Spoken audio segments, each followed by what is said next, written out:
Hello, amazing humans out in the globe, across the world, and on the other side of the screen. So I want to do something a little bit novel, and because I do have clients that ask me, like, what is the best day in the life of a manifester?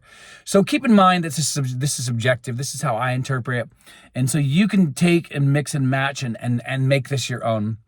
But some of the stuff that I'm going to actually be exploring is backed by neuroscience and perception studies and stuff like this. So, and this one of these techniques is pretty advanced.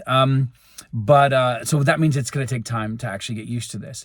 But we're going to talk about this, and I'm going to explain the science behind why these behaviors are important throughout your day. So let's talk about morning, because morning routine, and let's say your name is Jim or Sally or Jim Sally or Sally Jim, I don't judge. But anyhow, whatever your name is, this person got up, okay? And in fact, you don't get up. So the first thing you want to do is don't leave your bed just yet. You want to sit in there, and you want to use techniques like from Joseph Goddard, where you basically just sit and you overlay your day with your eyes open, eyes half open, eyes fully closed, whatever it is that really works best for you, okay? And you don't leave your bed until you've planned out your whole day. And I'm talking about like literally how you feel as you step off and your first foot touches the floor, right? And you protect those feelings and you guide them, and you use concentration to guide, okay, this is how I'm going to feel as soon as I lift my body off of this bed, right? And but by the way, you sit in the I am before you do this. What does that mean? You sit in the void state. That's you without labels. Why? Well, perception studies shows that there's a microsecond that every human has every single morning where you wake up and prior to actually getting woken up, right? Meaning when you're in that groggy state, you have no labels. You have no ego, no history, no emotions, no reactions to things that happened yesterday. You have no memories in the typical sense. What happens though is then like your alarm will go off, or a dog will bark, or your neighbor will fart. Whatever it is, something will kick you back in and be like, oh, this is where I'm at. This is who I am. Okay. And so that is what you want to get really good at. This will take you, it may take you a year, but you want to learn how to hack that space. And so you sit in that space for a little bit. Just sit in the I am. This is right. This is the observer observing everything. Okay. And so you just sit in that and just marinate in it for a little bit, and then go into controlling your focus and controlling what's happening through your day. So if you like, okay, I got to get up, I'm gonna take a shower. Imagine it's the best shower ever. Imagine that this is like the best tasting like toothpaste you've ever tasted. Remember, you're doing this in the imagination before you even get out of bed, right? And then you're like, whoa, I'm gonna have my favorite bowl of cereal, or I'm gonna have an egg wrap, or I'm gonna go out to breakfast, treat myself. Whatever it is, whatever you're doing, you do it to the nth degree. This is Neville's technique, right? So you take that and imagine that there's like a dial on your actual scene, and that you can turn up and amplify the actual emotions. And then you do it once, and then twice, and then 3, and then 5, and then 9, and then 10, and then, right? And you do this for every movement that you're doing throughout the day. So then if after breakfast, you're like, okay, I've got to now go drive to work, and typically you'll run into traffic. Well, imagine not running into traffic at all.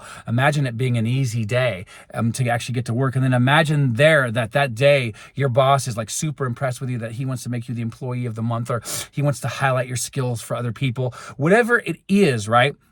And then you go out after work, and right, then you're hanging out with your friends, and like one of your friends just like gives you like this amazing compliment about how you look, or how you just as a person inspire them, whatever it is. Or maybe they give you a gift card, or whatever it is that you want, right? Or then maybe as you're checking your phone, right, on the way back to the car after hanging out with your friends, you're like, oh, I just won this like contest. This is amazing. Like, but remember, it's got to feel inevitable. It's got to feel inevitable, which means of course this is going to happen, right? And so what you want to do, and then you drive home, and again, it's just free of traffic, and people are just so nice, and maybe you hear a favorite song blasting out of somebody's car. Whatever it is, make that day your own, okay? Own that day, and the way that you own that is in here every day, right? And then, you come home, you're like, okay, man, I'm going to make a really good dinner. I'm going to go buy myself something, whatever it is. Imagine it's the best of the best, right? And maybe you get a phone call from an old friend, whatever you want, right? And you're sitting there with your SP, even if you don't have one yet and you want one, you're sitting there on the couch and you guys are enjoying it. And remember, all this is happening in here and you've planned out your day, okay?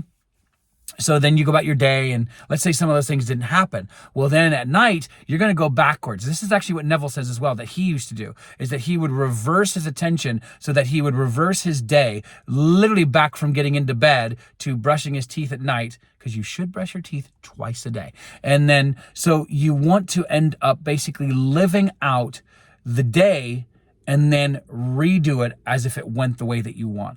Okay, make sure that you're kind of in that groggy state if you can. Can you manifest and can you reverse the day without the groggy state? Yes, you can. But it's that you've got to believe this is happening, right? And that there's no doubt, and that's it's inevitable that the day went that way. Okay. Now you do this, by the way, for lifelong. Like this is not I'm doing this just for a few days. No. You're training your imagination. It's like any muscle in your body. It takes time, one, but two, you'll actually start seeing changes. That's the beauty of this. The more that you do this, the more active you are with the imagination, you'll begin even seeing things quicker coming into your world. But then even before they physically show up, you'll begin seeing things. And yes, I know that Neville says signs, come after, and I believe that. I accept that. But there are movements that are happening, not only within yourself, but within the world around you, that you could begin, I think I'm seeing this change things, right? And so if you want a timeline to try to see this so that you see changes, well, research shows that the minimum timeline for making one habit stick is at least 66 days. So I would challenge you, this is a 2-month challenge for you, to actually try this as a technique, okay? And are you going to do it perfectly? No. Perfect doesn't exist. But getting better and better, going from glory to glory does, right? In the Hebrew sense of the word perfect doesn't mean that you get it right, right? Because we've connected that idea, right? Get it right or wrong. There's no binary in the actual Hebrew. The Hebrew understands perfection as growth, literally, by the way. So, this idea of God being perfect, meaning God's growing. Why? Because we're God. So every time we learn something, we're growing. When we stop learning, we stop growing. We stop being perfect, right?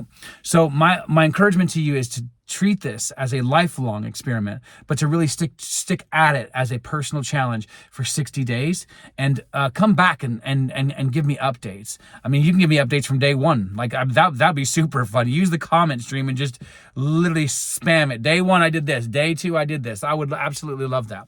So again, hope this was helpful. If you're looking for coaching or if you're looking for accountability to do this, get in touch. That's what I'm about. I'm good at it. I'm great at what I do. I love what I do. And I believe that you can use the law to get what you want. So much love to you. Thank you for all your support so far, and have fun with this.